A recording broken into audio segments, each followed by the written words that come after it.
Ladies and gentlemen, the Bangles.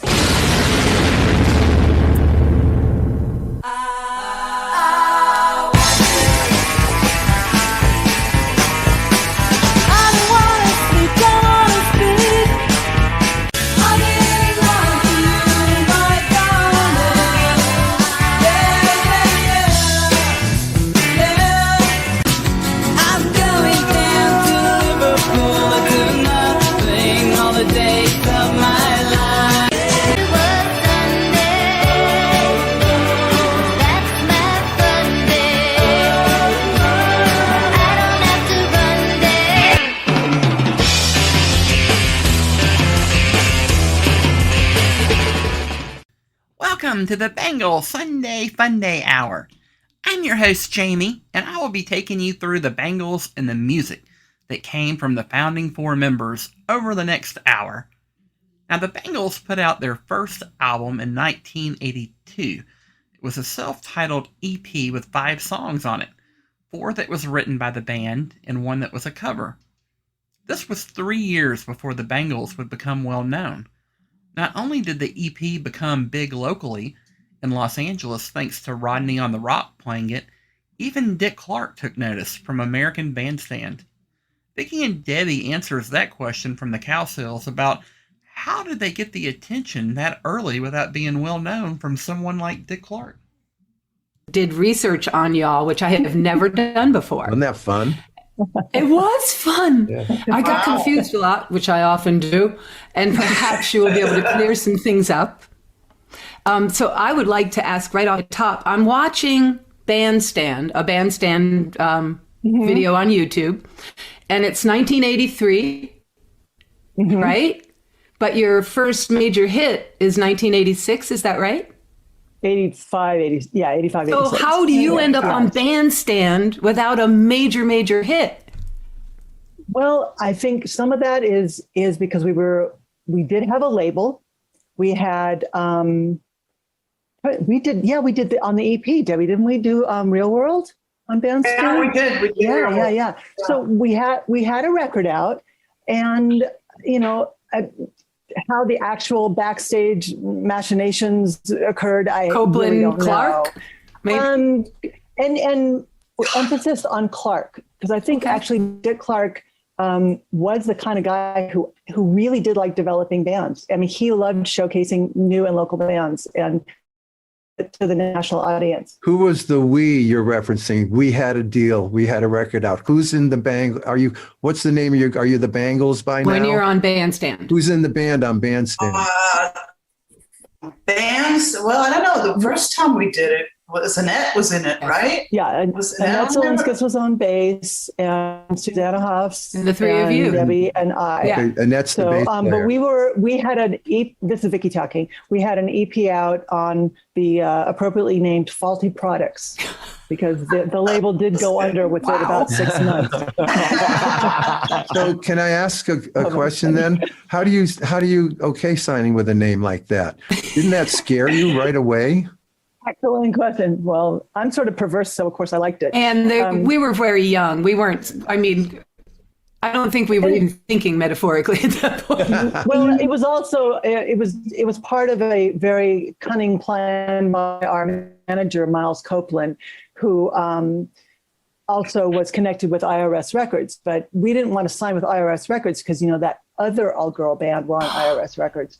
And we actually didn't want to be just the other all-girl band on IRS Records. And so we took a different route and did this EP on Faulty Products, which was a subsidiary of IRS Records. Okay. As it turns out. But you're going to go from there to Columbia. This Columbia is the big deal, right? I mean, how are you in Columbia? Mm-hmm. How do you get to Columbia? Oh, Paul wants something. Look at Paul. I don't want to get I don't want to be deep in and then digress because I really didn't get the answer. Were you the Bangles on the Dick Clark show, American Bandstand? Were you? We were actually, yes, Paul. We were actually the Bangles. We had been performing as the Bangs up until almost that moment because we recorded our EP, which is a 5-song EP that is now available as a re-release. That's cool. Yeah, it's but we we put that out. We were the Bangs. Okay. But we found out just before we were about to release that record. Matter of fact, the artwork had already been done. Everything was already done.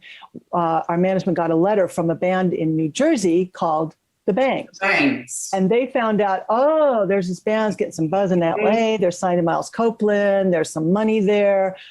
Yeah, well, you give us 40 grand and we'll give you your name. And we went, Seriously. Yeah. Wow. Yeah, those guys, they wanted money, you know? They wanted money. Yeah, yeah. we'll add a few letters instead. So we became the Bangles. Yeah, absolutely. Now, when we talk about this EP, so you signed with Miles Copeland, and he gets you back in the studio to do the Bangles EP, right? Is that how that worked? Correct. Yeah, it was his kind of business plan to let's go in the studio, do an EP, and just on a small label, which it turned out to be one of his smaller labels, even, and kind of put that out just as something to generate some more talk. And we were all getting some nice local press and playing a lot in the LA area and the environs around LA.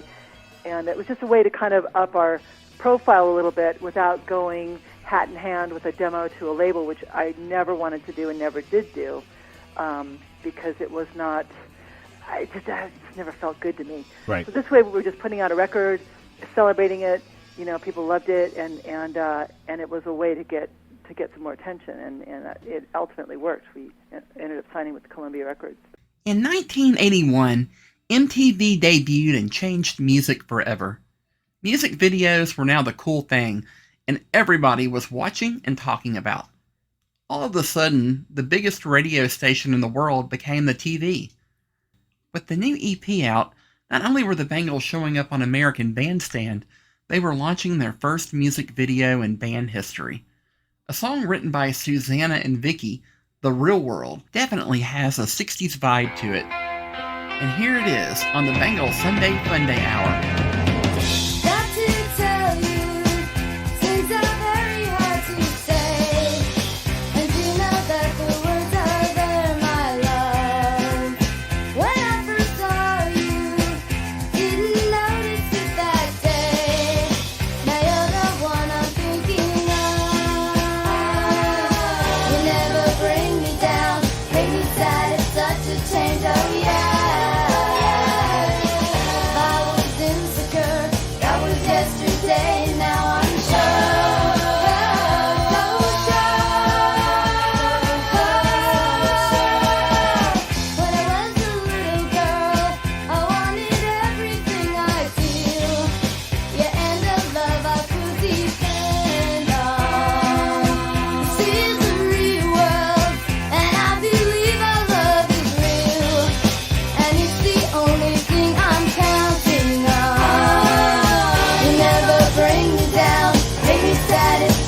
Change, oh yeah.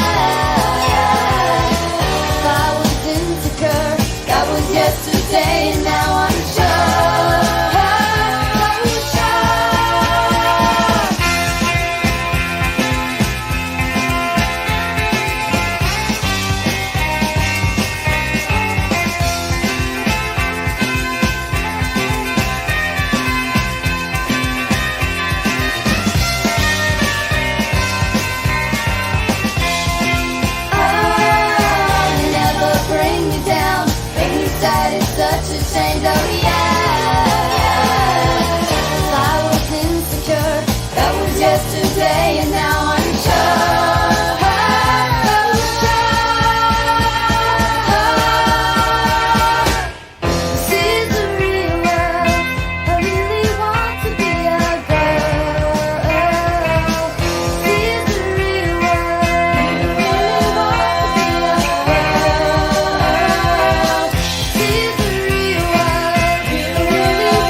demon under an angel.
Every time I look into your eyes, there's just glass. I don't know. And we just heard from Matthew and Susanna covering a Roxy classic, More Than This. Time and time again, they just do the best job at covering songs. You can find the entire collection of Matthew Sweet and Susanna Hoffs under the covers. We also heard Annette with her band, the Ringling Sisters, with Romance in a Bottle. In the early days of Medicine, Annette and Brad wrote 4 songs together. The 4th song I'm about to play for you now, but first, here is Brad Lehner talking about the early music of Medicine. Days for many reasons, even if it had like a much more industrial edge in a way, like the way you introduced the introduction on the guitar, that you play almost like a machine. Right. That was like next level shoegaze in a way. You would hear that very seldom. Of course, you had Curve, but Curve was doing that with the drum machines. You did that with the guitars, a bit like Roller Skate Skinny did on their first album as well. Which they were great. I got to see them once, open for Pavement. I mean, I think that what appealed to us about shoegaze, dream pop, whatever, it was that it allowed for sonic experimentation, which was, you know, and mixed with cool pop songwriting. So, I mean, that opening to Aruka it just happened naturally. It's just, you know. Imagine when you're a kid back then, you hear the music, and then you see covers like that. Like I mean, you were very lucky between the combination of your artwork covers and the music back then. It was a very strong impact it had, even if it was still an independent label, independent music. That's really struck out on the shelves. Oh, thank you. I mean, that's, you know, we were trying. I mean, trying to establish ourselves and also sort of committing commercial suicide, of course, you know, starting records like that, you know. Like, so how did that little group of the 5 of you get together? They were all friends of mine from different areas. By the way, for those who don't know, you are from Los Angeles. Correct. Yeah. And still here in the San Fernando Valley. But I had made demo versions. A lot of those are on Bandcamp now of all the songs by myself, and then with Annette Zelinskas, who was formerly in the Bangles. And she connected me with who became our manager, Jeff Jacqueline, who was really well connected with all these labels and everything. And he said, if you put a band together around these home recordings you've made, I can get you a record deal. So that's how those people were gathered. I'd known Jim since the early 80s when he was in Dead of Nature with me, and we had another band called Severed Head in the Bag. and I knew Eddie. We called him Ed back then. I don't know why he's Eddie now, but I met him when I was working in a video rental store, and he was like 13, like his voice hadn't even changed yet. And he came in and he was wearing a Psychic TV shirt. And I was like, hey, that's cool. And he was like, you know them? And he became convinced that I like somehow knew them because I recognized the shirt. So anyway, so I've known, I knew them since they were little kids. And then Beth, I knew because I played in Four-Way Cross with her. And they had a recording studio where Steam and Coils made all of our records. So. And here is Medicine with I Don't Want to Know on the Bangle Funday Monday.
are the lengths I would go to for you.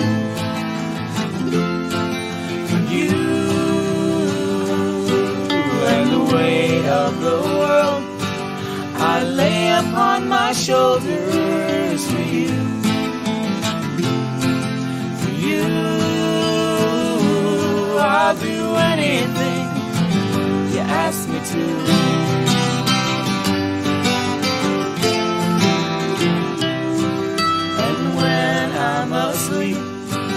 I'll dream that I'm sleeping with you. With you. And when I awake,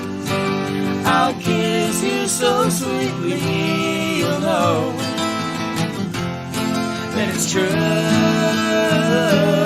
I'll do anything you ask me to. Ask me to settle any score, to escalate a war. I'll always know what I was fighting for. You are the one. A dream has been given to me.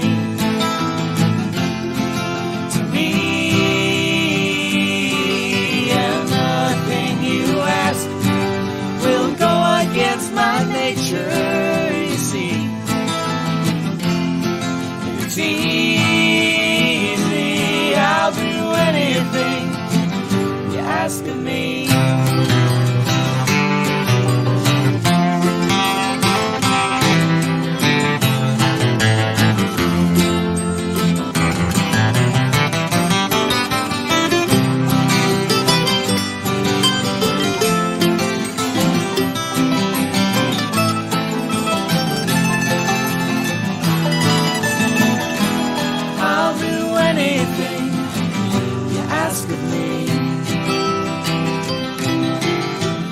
Ask me to settle any score, to escalate a war. I'll always know what I was fighting for. You are the one. A dream has been given to me, and it's easy. I'll do anything, anything. Ask of me.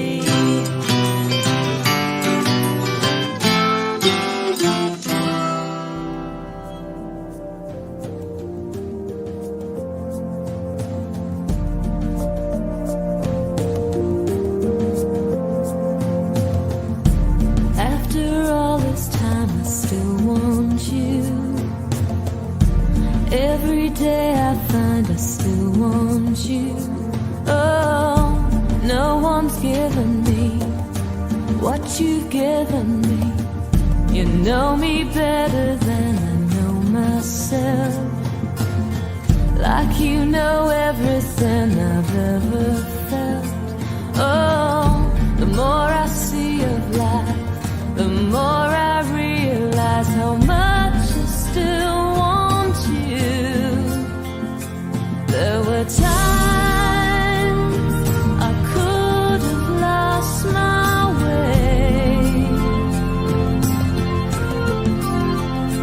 could have found myself with someone else. I'm not above temptation, I'm only human. That's how I know I still want you.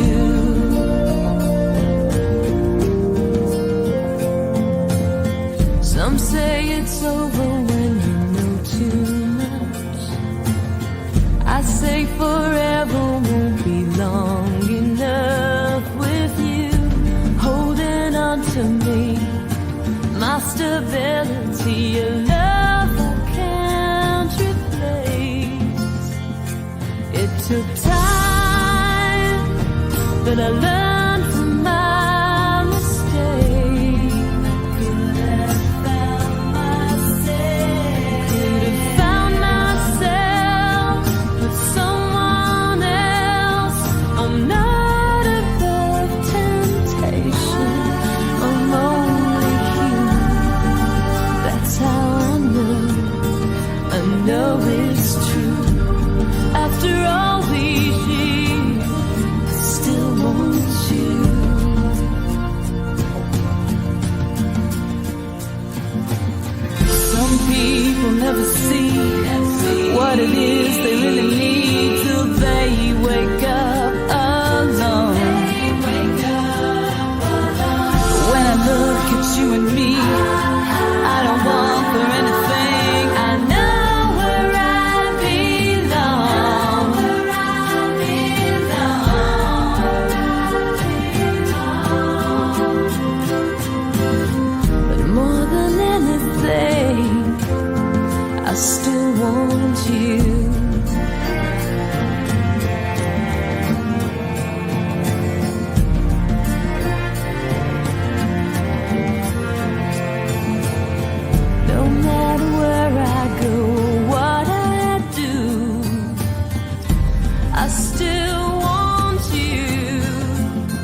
and Vicki Peterson and her band, the Continental Drifters, with Anything.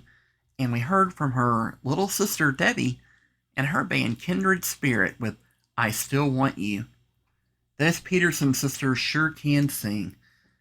And we've already heard one song that Matthew Sweet and Susanna covered. Here is an interview with them talking about the fun of performing these songs that they chose to cover. Hey there, I'm Matthew Sweet. This is Susanna Hoff. Hi. Together we are Sid and and Susie.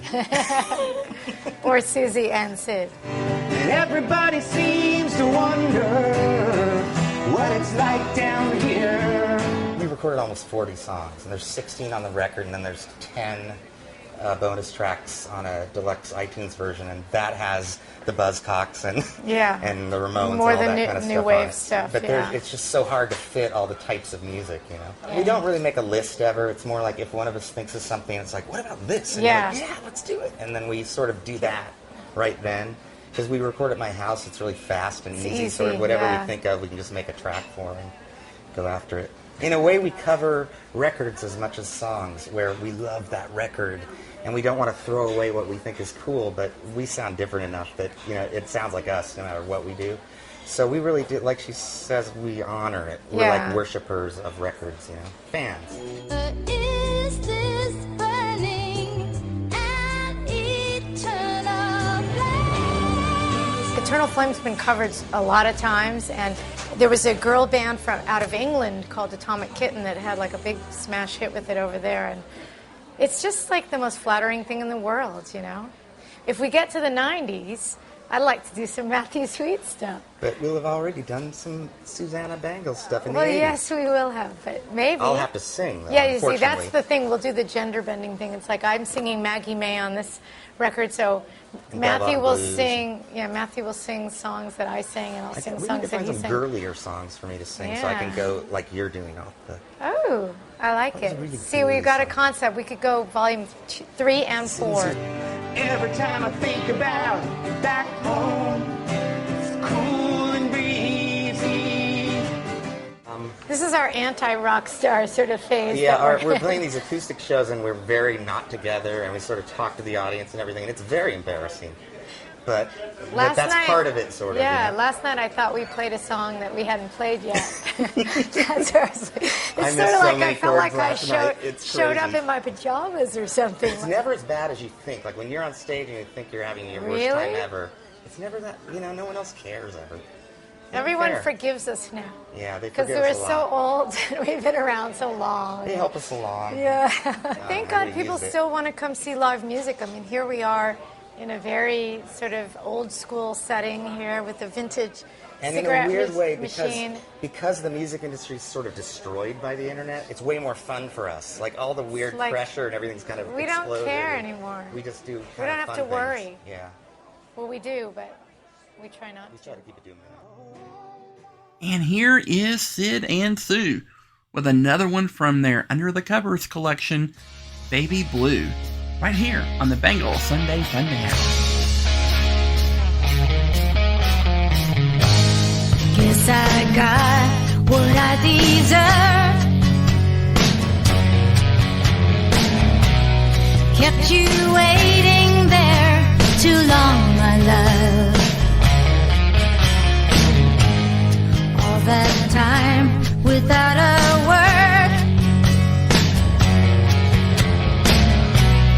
Didn't know you'd think that I'd forget or I'd regret the special love I have for you. My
that's all I have to say. Set the feeling just gets stronger every day. Just one thing before I go. Take good care, baby, let me know. Let it grow. The special love you have for me, my Dixie dear.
Won't you come out to play?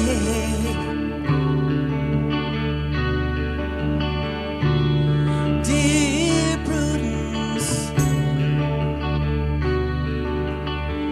greet the brand new day.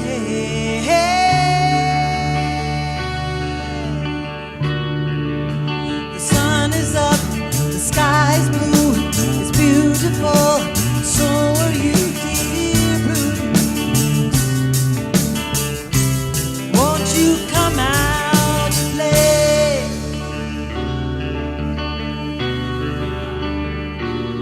Dear Prudence,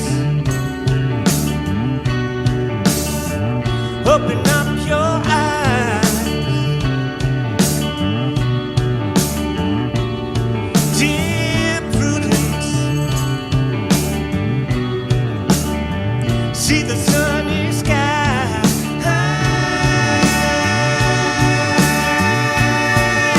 The wind is low, the birds will sing that you're a part of everything, dear Prudence. Won't you open up your eyes? Look around, round, round, round, round, round, round.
And we just heard from Blood on the Saddle doing Rawhide.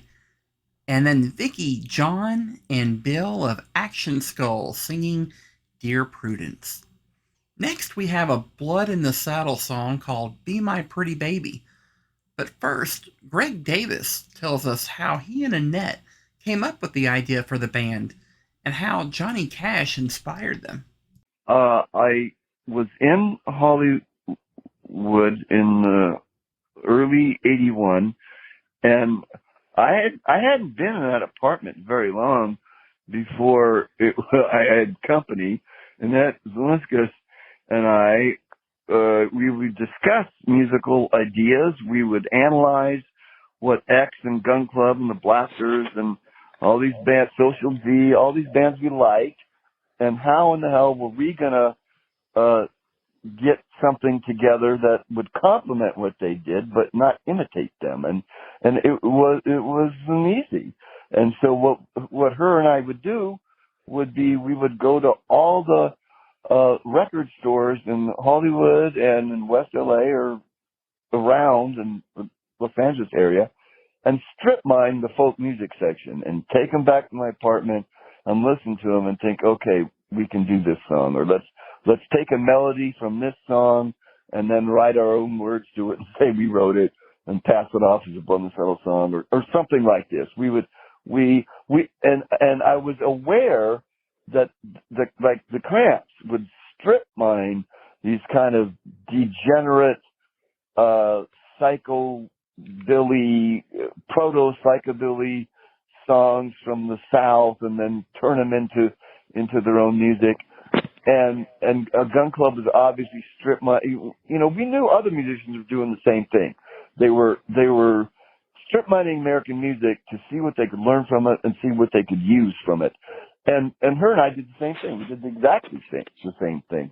We would buy Carter Family, buy Leadbelly, Pete Seeger, Woody Guthrie, just all of that. I would just grab all of that, and then we would sit down and listen to it and see what we could learn from it, or what we could do. There's a song called "Be My Pretty Baby" on the digital release of our second album. It wasn't on the actual original second album, but on the digital release, you know, it was an outtake. And what do you do when you put stuff on digital platforms? You throw all your outtakes on there. And it's very, very much an example of her and I singing Carter Family style harmony. It's straight thirds and fifths, the whole song. Every note I sing, she sings a third above me. So it's noticeable that how influenced we were by the Carter Family on that song. Even the style of the melody is Carter Family-esque, you know. So yeah, well, it's sort of like, I guess you could say, from that whole period in Blood in the Saddle, it's sort of like you were it's sort of like the Johnny and Jim Carter Cash thing, right? But the punk rock version. And to say one more thing about Johnny Cash, Annette and I went and saw him play in Orange County in January of '82, or maybe it was February. It was either January or February of '82, and this was years before he did all those Rick Rubin kind of comeback albums. He was still basically playing to a Kmart shopping trailer trash audience. And Annette and I were from Hollywood, and here we drive down to Anaheim or Orange at some convention center, and there's 5,000 Kmart shoppers, you know. And June Carter, she came out and clog danced, and it left a strong impression on us both, you know, to see how Johnny and June were. And Annette and me used to sing one of the most famous duets of Johnny Cash and June Carter that they're known for is the song Jackson. Annette and I used to sing that all the time. However, we never did it in Blood on the Saddle.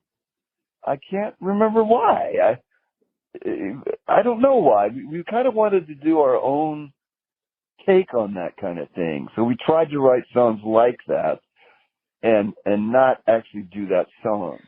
But we knew it because we, like at family gatherings or someone's birthday party or something, Annette and me would just bust out Jackson,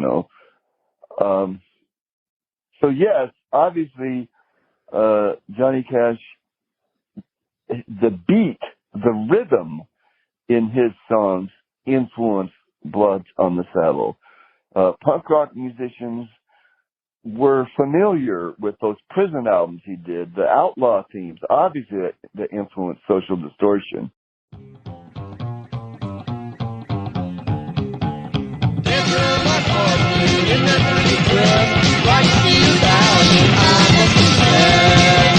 When you do little things I can't resist, sit down beside me and give me a kiss. Won't you be my pretty baby? Be my baby a while. Oh, you're what dream, put your right foot out, take your hands on your hip and shake it all around. Dance like a schoolgirl, turn, turn, twirl, sing your little song, take the rest of the world. Won't you be my pretty baby? Be my baby a while.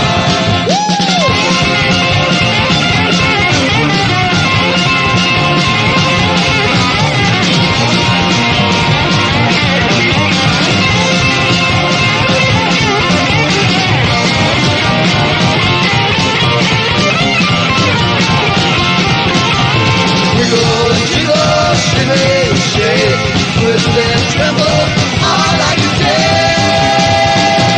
Dance like a schoolgirl, turn, turn, twirl, sing your little song, take the rest of the world.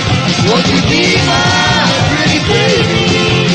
Be my baby a while.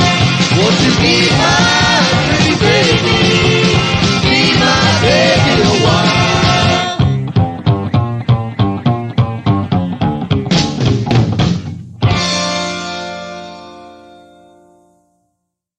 Do you still enjoy traveling? I mean, you go like, hey, let's fly away. Well, we enjoy playing wherever we are because that's our favorite thing to do is playing music, and we enjoy meeting people. We're not crazy about all the flying we have to do, though, I must say. It's scary. Oh, but maybe you can get some inspiration out of flying to write a special song. Well, what would that song be called now? Fear of flying. No, I mean, it's always a great thing to go above the clouds and look down on the clouds, and that always makes me feel better about flying. I mean, you can't see that from on the ground. I have a line about flying and watching the sky. That's right. What song is that then? Watching the Sky, it's on the album. Okay, I'll listen to my albums and read the titles, okay? Not only listen to the lyrics. Now, does LA still have its Bangles Day, or is that way, way past? Oh, well, that was about 2 years ago, but every day is a Bangle Day. For us. For us. Okay, what would a Bangle Day be like, you think? No school. Day off. Special day off. Drinking heavily, having fun. Wow. Can you say that? Can I say that? Of course. She meant go to sleep, right? Right, yeah. Snooze. Okay. Now another question. Now we're talking about sleeping anyway. Don't know what that has got to do with it, but okay. You recorded the song "Eternal Flame." The rumor has it totally in the nude. Is that true? This is true. And it's also true that we're all nude under our clothes. Right now. Think about that. Do you think even I could be nude under my clothes? It's so beautiful, isn't it? We're all nude together. We don't get X-ray eyes, you know? Okay, but you'll be wearing this clothes on stage, right? I think so. Okay, think about it. Okay, thanks a lot. One more question. Yes. What will you be doing tonight at 1 o'clock? Good question. Personal question. Say no more. Say no more. We all have with our boyfriends. Yes. We're all left-handed. 8 in one bed? Oh my God, it's too much for me. So now go back to the stage. Incorrect. Desiree's there with a #1 sensation. And for our final Bengal song of the night, we turn to the Everything album. And it's Mickey Steele with Complicated Girl. Right here on the Bengal Sunday Funday Hour.